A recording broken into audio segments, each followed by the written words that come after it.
Vikram park में टहल रहा था कि एकाएक पत्थर से ठोकर लगने पर वह गिरने को हुआ और किसी जवान लड़के ने उसे पकड़कर गिरने से बचा लिया। विक्रम संभलते हुए उस लड़के को थैंक यू बोल रहा था कि उसकी नजर लड़के के चेहरे पर गई। लड़का हूबहू विक्रम के जवानी के वक्त से मेल खा रहा था। उस लड़के को देखकर विक्रम को ऐसा लगा जैसे वह आईना देख रहा है और 20-30 साल पीछे चला गया है। उसे अपने जवानी के दिन याद आ गए। किसी की शक्ल इतनी कैसे मिल सकती है? बहुत हैरानी हो रही थी विक्रम को। उस लड़के ने बोला, अंकल आप ठीक हो? विक्रम ने बोला, हाँ मैं बिल्कुल ठीक हूँ। तुम कौन हो? आज पहली बार तुम्हें इस पार्क में देखा। लड़के ने बोला, मेरा नाम पलाश है, मैं तो यहीं रहता हूँ और रोज अपनी मम्मा के साथ शाम में पार्क में टहलने आता हूँ। आज आपको पहली बार इस पार्क में देखा है। मेरे ख्याल से आप इस सोसाइटी में नए आए हैं। विक्रम ने बोला, हाँ बेटा सही बोल रहे हो, कुछ दिन पहले ही मैं यहाँ शिफ्ट हुआ हूँ और रोज पार्क में टहलता हूँ। अच्छा हुआ आज तुमने मुझे गिरने से बचा लिया। वैसे भी अभी कोई खास जान पहचान नहीं हुई है, चलो इसी बहाने किसी से जान पहचान तो हुई। पलाश ने बोला, क्यों नहीं, आइए मैं आपको अपनी मम्मा से मिलवाता हूँ। विक्रम का हाथ पकड़कर पलाश उसे अपनी माँ के पास ले गया। मम्मा यह विक्रम अंकल है। शिखा ने जैसे ही विक्रम को देखा वह विक्रम को देखते रह गई और उसने तुरंत ही विक्रम को पहचान लिया। विक्रम ने भी अपना चश्मा ठीक करते हुए शिखा की ओर देखा और उसे लगा कि इसे कहीं तो देखा है। थोड़ी देर के बाद विक्रम को भी समझ में आ गया कि यह शिखा है। विक्रम हैरान था इतने दिनों बाद शिखा को देखकर। तब तक पलाश ने बोला, मम्मी यह विक्रम अंकल है, नए नए आए हैं इस सोसाइटी में, पार्क में टहल रहे थे, गिरने वाले थे कि मैंने इन्हें संभाल लिया। इनकी अभी कोई खास जान पहचान नहीं है तो मैंने बोला चलिए मैं आपको अपनी मम्मा से मिलवा देता हूँ। ठीक किया ना मम्मा मैंने? विक्रम और शिखा ने जैसे ही एक दूसरे को देखा वह दोनों 20 साल पुरानी यादों में खो गए। कुछ देर के बाद दोनों अपने अपने घरों को चले गए और शिखा और विक्रम को आज से 20 साल पुरानी एक एक बात याद आ रही थी। पलाश इन सबसे अनजान था। वह अपने कमरे में पढ़ाई कर रहा था, लेकिन शिखा की आंखों से नींद उड़ चुकी थी। शिखा को लग रहा था क्यों उसका अतीत लौटकर फिर उसके पास आया है, जिस अतीत को वह इतने दिनों से भूल चुकी थी। वह अतीत फिर आज उसके सामने था, बल्कि इसी सोसाइटी में जिसमें वह रहती थी। शिखा ने तय कर लिया था कि वह यह सोसाइटी छोड़कर चली जाएगी। शिखा की शादी विक्रम से हुई थी और शिखा विदा होकर विक्रम के घर आ गई। शिखा के ससुराल में एक शादीशुदा ननंद, विक्रम और उसके माता पिता थे। कुल मिलाकर एक छोटा सुखी परिवार था। शिखा और विक्रम दोनों ही सॉफ्टवेयर इंजीनियर थे, पर शिखा ने दूसरे शहर में नौकरी करती थी, इसलिए उसने जॉब छोड़ दिया था और सोचा था इसी शहर में कोई नौकरी ढूंढ लेगी। शादी के अगले महीने ही शिखा को उल्टियां शुरू हो गई थी और जब उसने टेस्ट किया तो रिपोर्ट पॉजिटिव आए। शिखा प्रेग्नेंट थी। शिखा हैरान थी, इतनी जल्दी वह प्रेग्नेंट कैसे हो गई? अभी तो उसे जॉब करनी थी। उधर शिखा के ससुराल वाले और विक्रम भी कुछ अलग ही नजरों से शिखा को देख रहे थे। शिखा एक दिन ऐसे ही विक्रम से बोल रही थी कि अभी तो मुझे जॉब करनी थी और 1-2 साल बाद मुझे बच्चों के बारे में सोचना था, पर देखो इतनी जल्दी यह सब कुछ हो गया। चलो पहले इसे ही देख लेते हैं, अब जो आ गया उसे तो इस दुनिया में आना ही है। तो विक्रम ने बोला, ऐसा कोई जरूरी थोड़ी ना है, तुम चाहो तो इसे मत रखो। शिखा ने बोला, यह कैसी बातें कर रहे हो विक्रम, यह हमारा बच्चा है, हमारा पहला बच्चा, और तुम इसके लिए ऐसा कैसे बोल सकते हो? तब तक शिखा की सास भी उधर आ गई और बोली, ठीक ही तो बोल रहा है विक्रम, इतनी जल्दी क्या है, अभी तो तुम लोगों के घूमने के दिन है, बच्चे तो बाद में पूरी जिंदगी संभालने ही है। शिखा हैरान थी अपनी सास की बातें सुनकर। शिखा ने सोचा, और सास तो तुरंत ही बहू को दादी बनाने के लिए जोर डालने लगती है, और एक मेरी सास है जिन्हें कोई खुशी ही नहीं, जबकि वह दादी बनने वाली है, ऐसा कैसे हो सकता है? शिखा ने विक्रम और अपनी सास की बातों का कोई जवाब नहीं दिया और चुपचाप अपने कमरे में चली गई। उसे समझ में नहीं आ रहा था कि कोई खुश क्यों नहीं है। अगले दिन दबी जबान में विक्रम ने शिखा से बोला, देखो शिखा, अभी हमारी शादी को बस 1 महीना हुआ है और तुम प्रेग्नेंट हो, पता नहीं लोग क्या क्या बातें बनाएंगे कि शादी के ठीक 9 महीने बाद बच्चा आ गया। तुम समझ रही हो ना मैं क्या कहना चाह रहा हूँ? क्यों लोगों की फालतू बातों को सुनना? इससे अच्छा चुपचाप बिना किसी के जाने अबॉर्शन करवा लो। शिखा ने बोला, पागल हो गए हो क्या? लोग क्या बोलेंगे इससे तुम्हें फर्क पड़ता है? क्या तुम्हें नहीं पता यह किसका बच्चा है? क्या यह हमारा बच्चा नहीं है? तुम ऐसी घटिया बातें कैसे कर सकते हो? इतनी घटिया सोच तुम्हारी कैसे हो सकती है? लोगों की छोड़ो, अपनी बात करो। तुम्हारे दिमाग में क्या चल रहा है? विक्रम ने बोला, मेरे दिमाग में कुछ नहीं चल रहा, लेकिन मैं कुछ गलत भी नहीं बोल रहा हूँ। बाहरी लोग कुछ बोले और बातें बनाए, इससे अच्छा यह नहीं होगा कि हम किसी को कुछ जानने ही ना दें। कुछ दिनों बाद बच्चों की प्लानिंग कर ली जाएगी। हम लोगों के मुंह को तो नहीं बंद कर सकते। शिखा ने बोला, अच्छा, क्या लोगों को पता नहीं कि शादी के बाद क्या होता है और बच्चे कैसे होते हैं? और मुझे लोगों से क्या? तुम अपनी और अपने घर वालों की बात करो। तुम्हारे मन में क्या है? क्या तुम नहीं जानते यह किसका बच्चा है और हमारे बीच क्या हुआ है? विक्रम कुछ नहीं बोला, चुपचाप कमरे से बाहर चला गया। शिखा को आज विक्रम के ऊपर बहुत ही ज्यादा गुस्सा आ रहा था। विक्रम ऐसा कैसे सोच सकता है? हाँ, वह बहुत जल्दी प्रेग्नेंट हो गई, लेकिन यह असंभव तो नहीं था। पढ़ा लिखा होकर भी विक्रम के दिमाग में इतनी घटिया बातें कैसे आ सकती है? शिखा को बहुत ही ज्यादा गुस्सा आ रहा था। तब तक शिखा की सास कमरे में आई और बोली, विक्रम ने कुछ गलत नहीं कहा। जिस तरह से तुम तुरंत प्रेग्नेंट हो गई, किसी भी पति को शक होगा कि तुम शादी के पहले से प्रेग्नेंट हो। शिखा ने बोला, अच्छा, आपके बेटे को पता नहीं क्या मैं अकेले प्रेग्नेंट हो गई हूँ? प्रेग्नेंट होने के लिए 2 इंसानों की जरूरत पड़ती है। तो शिखा की सास ने बोला, हाँ, तो जरूरी है क्या कि वह दूसरा इंसान विक्रम ही होगा? शिखा बहुत तेज चिल्लाई, आपकी हिम्मत कैसे हुई मेरे ऊपर इतना घटिया इल्जाम लगाने की? तो शिखा की सास ने बोला, इल्जाम नहीं लगा रही हूँ, खुद सोच कर देखो। मैं क्या, कोई भी यह बात बोल देगा? तुम्हारी शादी को 1 महीना हुआ है, ससुराल में तुम्हें एक बार भी पीरियड नहीं हुआ। कैसे मान ले कि यह बच्चा हमारे खानदान का है? शिखा ने बोला, मम्मी जी, एक औरत होकर एक औरत के बारे में इतनी गंदी सोच? हाँ, बहुत जल्दी हो गया, पर यह असंभव तो नहीं है। यह बात आप भी बहुत अच्छे से जानती हैं और आप मेरे ऊपर इतना गंदा इल्जाम लगा रही हैं। शिखा की सास ने बोला, देखो बेटा, मैं तुम्हारे ऊपर इल्जाम नहीं लगा रही हूँ, लेकिन जो हालात हैं, शक किसी को भी होगा, घर वालों को भी और बाहर वालों को भी। हम तुमको कुछ भी नहीं बोल रहे हैं, हम बस यह चाहते हैं कि इस बच्चे को ना रखा जाए। आगे तुम खुद समझदार हो, सोच लो तुम्हें क्या करना है। शिखा पर तो मानो वज्रपात हो गया। बाकियों की छोड़ो, विक्रम, उसका पति, वह भी उसके ऊपर विश्वास नहीं करता। यही होता है पति पत्नी का रिश्ता। हर रिश्ते में औरत को ही अग्नि परीक्षा देना जरूरी होता है। छी, कितनी गंदी मानसिकता है लोगों की। शिखा के सास ने शिखा के मायके वालों को फोन करके शिखा की माँ को सारी बातें बताई। शिखा की माँ ने भी शिखा को फोन करके वही बातें दोहराई जो शिखा की सास ने बोली थी। शिखा ने बोला, वाह माँ, तुम भी अपनी बेटी का साथ नहीं दे रही? शिखा की माँ ने बोला, नहीं बेटा, ऐसी बात नहीं। मुझे पता है मेरी बेटी गंगा की तरह पवित्र है, लेकिन इस समाज का हम क्या कर सकते हैं? यह हमेशा औरतों की ही अग्नि परीक्षा लेता आया है और लेता रहेगा।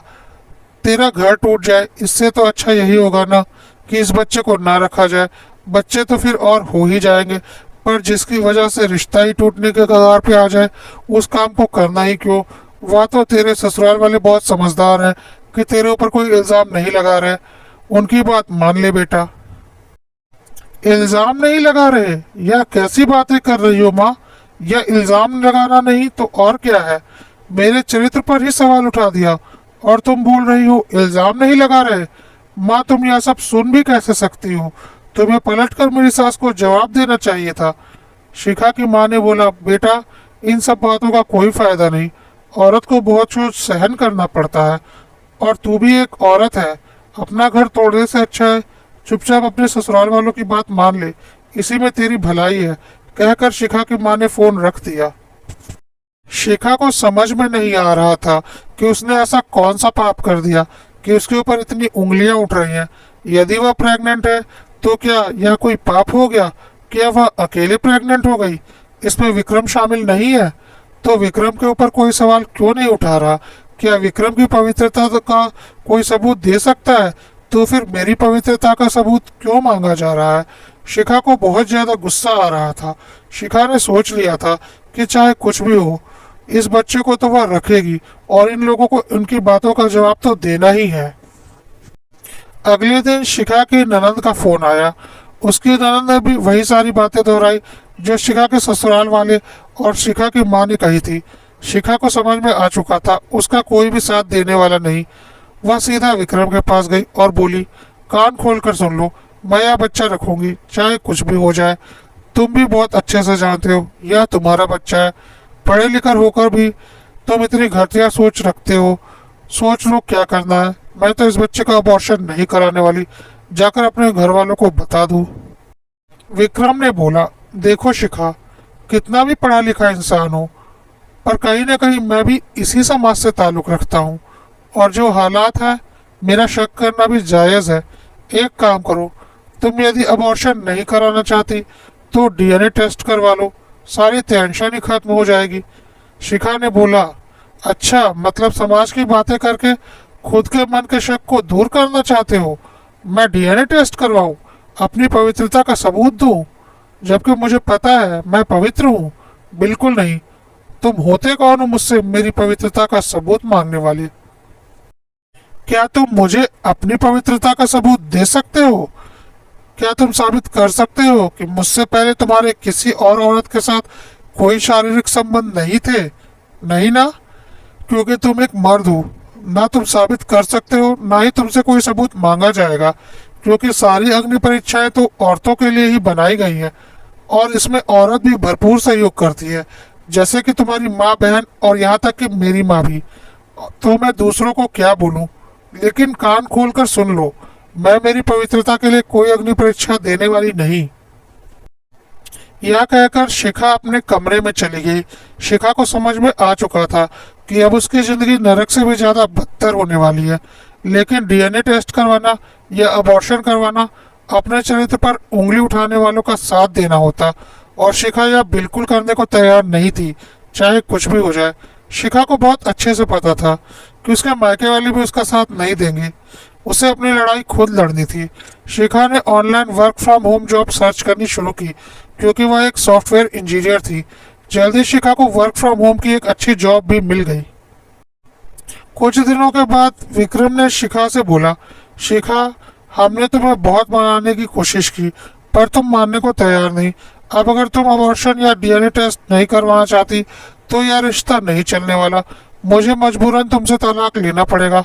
शिखा ने बोला, मुझे पता है विक्रम, और मैं इसी बात का इंतजार कर रही थी कि कब तुम मुझसे तलाक की बात करोगे। मुझे कोई दिक्कत नहीं, लेकिन डीएनए टेस्ट करवाना या अबॉर्शन करवाना कहीं ना कहीं तुम लोगों की गंदी सोच को बढ़ावा देना होगा, और वह मैं कभी नहीं करूंगी। मैंने अपनी जॉब शुरू कर दी है और अब मैं यह घर छोड़कर जा रही हूँ। तुम तलाक के कागज मुझे मेल कर देना, या फिर मेल पर मिलने की जगह तय कर लेना, मैं आ जाऊंगी। जितनी जल्दी हो सके मैं तुम्हें तलाक दे दूंगी। तुम कागज तैयार करवाओ। मैं तुम्हारी जिंदगी में दोबारा कभी नहीं आऊंगी, क्योंकि मैं ऐसे आदमी के साथ जिंदगी गुजारना भी नहीं चाहती जो अपनी पत्नी पर विश्वास ही ना कर सके। और मुझे बहुत अच्छे से पता है मेरे मायके वाले भी मेरा साथ बिल्कुल नहीं देंगे, लेकिन भगवान की दया से मैं पढ़ी लिखी हूँ और अपना ख्याल खुद रख सकती हूँ। मुझे किसी के साथ की ज़रूरत नहीं। मैं जा रही हूँ। जब तलाक के लिए मेरी ज़रूरत पड़े मुझे मेल कर देना, मैं आ जाऊंगी, क्योंकि फ़ोन से मैं तुम्हारा नंबर ब्लॉक कर रही हूँ। 20 साल पुरानी यादों को याद करते हुए विक्रम की आंखों में आज आंसू आ रहे थे। कितनी बेदर्दी से उसने शिखा को अपनी जिंदगी से निकाल फेंका था, वह भी उस गलती के लिए जो उसने कभी की ही नहीं थी। कितना खुदगर्ज इंसान था वह, लेकिन ईश्वर ने उसे उसके किए की सजा दे दी थी। अपनी संतान होते हुए भी आज वह एकाकी जीवन जीने को मजबूर था, और उसका कहने के लिए दुनिया में कोई भी नहीं था। और अपना बेटा आंखों के सामने होते हुए भी अपने बेटों को अपना नहीं कह सकता था। पलाश को देखकर उसे अपने जवानी के दिन याद आ गए थे। जब पलाश की माँ को देखा तो वह समझ गया पलाश उसी का बेटा है। अगले दिन विक्रम शिखा से मिलने की उम्मीद में दोबारा पार्क में गया। शिखा भी यह सोसाइटी छोड़कर जाने से पहले एक बार विक्रम से मिलना चाहती थी। आखिर इतने दिनों बाद विक्रम से मिलना हुआ था, उसे उसके सवालों का मुंहतोड़ जवाब भी तो देना था। पार्क में शिखा को देखकर विक्रम उसके पास गया। पलाश भी वहीं था। वह बोला, अंकल आप आ गए टहल कर? चलिए अब आप मम्मा से थोड़ी देर बातें कीजिए, मैं थोड़े राउंड मार आता हूँ। कहकर पलाश पार्क में राउंड मारने चला गया। शिखा ने बहुत तीखी नजरों से विक्रम को देखा। विक्रम की नजरें झुकी हुई थी। शिखा ने बोला, इस सोसाइटी में क्या कर रहे हो? क्यों, तुम्हारा घर क्या हुआ? विक्रम ने बोला, कौन सा घर, कैसा घर? वह घर तो मम्मी पापा ने गुजरने से पहले मेरी बहन के नाम पर कर दिया था, क्योंकि मेरा तो इस दुनिया में कोई था नहीं और वह लोग मेरा ख्याल रखेंगे यह सोचकर। लेकिन आज के ज़माने में जब अपने ख्याल नहीं रखते तो गैरों से क्या उम्मीद। उन लोगों ने मुझे बोझ समझकर उस घर से निकाल दिया। मैंने इस सोसाइटी में एक फ्लैट ले लिया और अब मैं अकेला ही रहता हूँ। इतना बूढ़ा तो अभी नहीं हुआ हूँ, जॉब भी करता ही हूँ। जब तक चलेगा चला लूँगा। हाँ, मेरे पैसे का लालच जरूर है मेरी बहन और उसके बेटे को, लेकिन मैं अपना सब कुछ दान करके जाऊँगा। उन्हें तो एक फूटी कौड़ी भी मैं नहीं देने वाला। क्यों, तुमने किसी चरित्रवान लड़की से शादी करके अपने चरित्रवान खानदान को आगे नहीं बढ़ाया? शिखा ने व्यंग किया। विक्रम ने बोला, जितना व्यंग करना है कर लो, मैं इसी लायक हूँ और ईश्वर ने मुझे मेरे किए की सजा भी दे दी। तुम्हारे जाने के बाद शादी तो मैंने की थी, लेकिन कहते हैं ना, भगवान तुम्हें तुम्हारे किए की सजा जरूर देता है और मुझे भी मेरे पापों की सजा मिली। मैं और मेरी दूसरी पत्नी कार से कहीं जा रहे थे और हमारा एक बहुत बड़ा एक्सीडेंट हो गया, जिसमें मेरे कमर के नीचे का हिस्सा बुरी तरह से क्षतिग्रस्त हो गया। काफी महीने मेरा इलाज चला, मैं ठीक तो हो गया, लेकिन मैं जिंदगी में कभी पिता नहीं बन सकता था और मेरा पुरुषत्व भी खत्म हो चुका था। मेरी दूसरी पत्नी ने जब यह सुना तो उसने बोला, मैं तुम्हारे साथ अपनी जिंदगी खराब नहीं कर सकती। अब तुम किसी लायक नहीं हो, ना ही मुझे माँ बनने का सुख दे सकते हो। तुम खुद समझदार हो, मैं मेरी जिंदगी कैसे काटूंगी? अभी मेरी उम्र ही क्या है? जरा मेरे बारे में सोच कर देखो। मैंने उसे आज़ाद कर दिया, उसने दूसरी शादी कर ली और मैं मेरी जिंदगी में अकेला रह गया। मेरी माँ बहुत रोई कि हमारा तो एक ही बेटा था और वह कभी पिता नहीं बन सकता, हमारा तो खानदान ही खत्म हो जाएगा। उस वक्त तुम्हें याद भी किया था कि क्या पता शिखा की कोख में तेरा ही बच्चा हो, लेकिन हमने खुद तुम्हारे ऊपर इल्जाम लगाए थे, तो किस मुंह से तुम्हारे पास आते? शिखा ने फिर व्यंग किया।